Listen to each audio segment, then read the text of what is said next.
Bienvenue pour ce nouveau numéro de votre capsule le Mercato sur 13 TV mbokk yi dal leen ak jàmm ci Mercato sur 13 TV bu ñu sukkandikoo ci Corriere dello Sport Naples jot na offre bu njëkk bu 60 millions d'euros bu bàyyeekoo ci Reds yu Liverpool ngir mën a jënd international sénégalais bi di Kalidou Koulibaly waaye proposition boobu président bu Naples bi di Aurelio De Laurentiis daf ko dàq ndax jàpp na ne 100 millions rek mooy tax mu mën a bàyyi défenseur centralam bi Younous Sankharé am 30 ans moom signé na contrat ak club bulgare bi di CSKA Sofia niki tey ci lundi ji milieu de terrain sénégalais bi mu jugee woon Bordeaux ci weeru novembre 2019 ba léegi amul woon club Younous Sankharé ak club bii di CSKA Sofia mujj nañoo déggoo ci contrat bi nga xam ne moom sénégalais bi xaatim na ko attaquant bii di Dame Gueye nekk ab international sénégalais bu 25 ans tey def ay jaloore dem na ci club français bii di FC Saint-Louis Newec nekk ci national 3 bu France Dame Gueye mi nga xam ne ñu ngi ko formé ca académie jàmbaar ci Sénégal ci diiru 8 ans def na ay jaloore fii ci championnat bu Sénégal ak ay but yu bëri yoo xam ne dugal na ko mu nekkoon deuxième meilleur buteur bu Ligue 1 bu Sénégal ci 2016 nekkoon ci ginnaaw Ibrahima Niane Dame Gueye saison ba ci topp moo nekkoon meilleur buteur bu championnat bi ak 17 buts mu fas yéene nag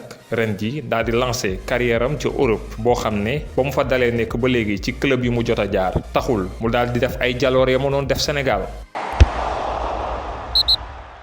Youssef Eid Bennacer, 23 ans, ne restera pas à Bordeaux. Les Girondins ont annoncé qu'ils ne levaient pas l'option d'achat sur le milieu de terrain marocain prêté à Monaco. Il a disputé 16 matchs cette saison. Annoncé proche d'un transfert à Rennes, Mohamed Salisu plairait également en Première Ligue. La révélation de Valladolid aurait fait l'objet d'une approche des Toffees selon le Daily Mail. À la recherche d'un défenseur central, l'équipe entraînée par Carlo Ancelotti aurait demandé le prix du Ghanéen mais garderait aussi un œil sur Jean-Claire Todibo et le Lillois Gabriel. À un an de la fin de son contrat, il est temps pour Lionel Messi de négocier sa prolongation avec ses dirigeants. Ces derniers, en quête d'économie, notamment sur la masse salariale de l'effectif, ont projeté de lui offrir le même salaire qu'actuellement, à savoir 35 millions d'euros par an, et d'un contrat qui liera la Pulga au Barça jusqu'en 2023. L'Argentin dispose aussi d'une clause lui permettant de partir libre quand il le souhaite. Le Barça, justement, nous restons avec travail dur pour boucler les départs de 2 joueurs d'ici la fin de la semaine et donc du mois. Philippe Coutinho et Jean-Claire Todibo, comme l'explique le média, personne ne semble aujourd'hui prêt à mettre les 70 millions d'euros demandés pour le milieu brésilien sur la table. Quant au rock défensif tricolore, plusieurs clubs seraient prêts à s'approcher des 25 millions d'euros réclamés par le club catalan. Le quotidien Sport cite notamment la Roma et plusieurs équipes anglaises, alors que Mundo Deportivo évoque de son côté le club de Naples. Restons avec le Barça qui espère toujours recruter le meneur de la Juventus Miralem Pjanic. Les deux clubs peinent à trouver un accord et selon la Gazzetta dello Sport de ce lundi, Arthur pourrait rejoindre la vieille dame dans le cadre d'un échange. Le Brésilien qui ne souhaitait pas quitter Barcelone pourrait avoir été convaincu de partir. En revanche, le défenseur turinois Mattia De Siglio, qui était aussi pressenti pour être dans le deal, ne rejoindra pas le Barça, indique le quotidien italien. Les prochains jours seront donc décisifs. En Espagne, toujours, le Real Valladolid pense à s'offrir les services de l'international chilien de 31 ans, Alexis Sanchez. C'est ce qu'a lancé le président de la formation de Castille et León, Ronaldo, lors d'un point de presse. Prêté depuis le début de la saison 2019-2020 à l'Inter Milan qui souhaite le voir prolonger, l'ancien joueur du FC Barcelone est encore lié jusqu'en 2022 avec les Red Devils. BP Marotta a encore répondu aux questions concernant l'avenir de Lautaro Martinez, convoité avec insistance par le FC Barcelone. Mais cette fois-ci, le directeur sportif de l'Inter Milan s'est déclaré très optimiste quant à la poursuite de la carrière du buteur argentin en Lombardie. Lautaro lui-même n'a jamais manifesté le désir de s'en aller, a expliqué le dirigeant italien au micro de Sky Italia. En Angleterre, cette fois-ci, en fin de contrat à la fin du mois, le défenseur Jan Vertonghen et le gardien remplaçant Michel Vorm vont prolonger pour finir la saison jusqu'à la fin de la Première Ligue, puisque Tottenham est déjà éliminé de la Ligue des Champions après sa double défaite face à Leipzig.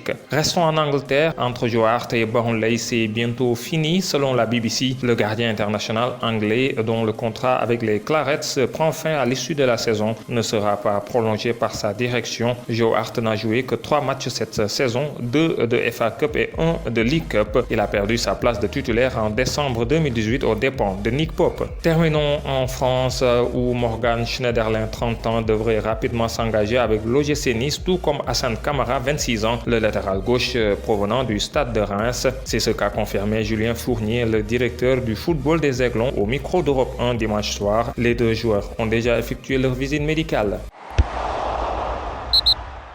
Bonus sport enfin pour terminer, nous démarrons en Espagne. Après 3 matchs disputés de chaque côté, le Real Madrid a dépassé l'FC Barcelone puisque les 2 équipes sont à égalité de points, mais le goal average particulier penche en faveur des merengues devenus leaders de la Liga. Le Real Madrid s'est imposé hier 2-1 face à la Real Sociedad grâce à des buts de Sergio Ramos et de Karim Benzema. Les 2 ogres de la Liga ont désormais 8 journées restantes pour se disputer le titre en Espagne. En Angleterre, au terme d'un triste derby de la Mersey marqué par 2 blessures côté Reds et beaucoup de déchets techniques, Everton et Liverpool se sont séparés sur un score nul et vierge qui retarde un peu plus l'inévitable sacre des hommes de Jürgen Klopp en Premier League. Terminons enfin par cette note triste de nécrologie au Sénégal, une perte pour le football sénégalais et africain. L'ancien arbitre Badara Mamayassène a rendu l'âme ce lundi à Rufisque, ancien vice-président de la commission d'arbitrage de la CAF, nommé à la tête de la commission centrale d'arbitrage de la Confédération